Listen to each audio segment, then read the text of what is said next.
അപ്പോൾ ഞാനിന്നുള്ളത് ഏഷ്യയിലെ തന്നെ ഏറ്റവും വലിയ ഡ്രൈവിംഗ് ബീച്ചായ മുഴപ്പിലങ്ങാട് ബീച്ചിലാണ്. മുഴപ്പിലങ്ങാട് ബീച്ച് ഇപ്പോൾ പഴയ പോലെയല്ല, കുറച്ചുകൂടെ സുന്ദരിയായിട്ടുണ്ട്. കാരണം എന്താ വെച്ചാൽ അവിടെ ഒരു വലിയ വാക്ക് വേയും പിന്നെ ചിൽഡ്രൻസ് പാർക്ക് ഓപ്പൺ ആയിരിക്കുകയാണ്. അപ്പോൾ 4 ഘട്ടമായിട്ടാണ് ഇത് ഓപ്പൺ ആവുന്നത്. അതിൽ ആദ്യത്തെ ഘട്ടമാണ് ഈ അടുത്ത് ഉദ്ഘാടനം കഴിഞ്ഞത്. അപ്പോൾ കുട്ടികൾക്കെല്ലാം ഒരുപാട് ചെറിയ ചെറിയ റൈഡ്സ് ഉണ്ട് ഇവിടെ. ഈവനിംഗ് ഒക്കെ വന്നിരിക്കാൻ പറ്റിയൊരു സൂപ്പർ സ്പോട്ടായി മാറിയിരിക്കുകയാണ് ഈ മുഴപ്പിലങ്ങാട് ബീച്ചിലെ വാക്ക് വേ എന്ന് പറയുന്നത്.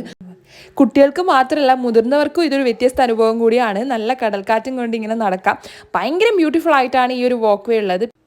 ഭയങ്കര പീസ്ഫുള്ളായിട്ട് ഇരിക്കാനും നടക്കാനും പറ്റിയൊരു പ്ലേസ് തന്നെയാണ് ഇവിടെ. ഇതിലും ബ്യൂട്ടിഫുള്ളാണ് ഇവിടുത്തെ നൈറ്റ് ലൈഫ് എന്ന് പറയുന്നത്. കാരണം എന്താ വെച്ചാൽ നൈറ്റ് ആകുമ്പോൾ ഇവിടെ ഫുൾ ലൈറ്റ്സ് ഒക്കെ ഇട്ടിട്ട് ഭയങ്കര ബ്യൂട്ടിഫുള്ളാണ്. ഒരുപാട് ആൾക്കാർ രാത്രി ആയാലും വൈകുന്നേരം ആയാലും ഇവിടെ എത്തുന്നുണ്ട്.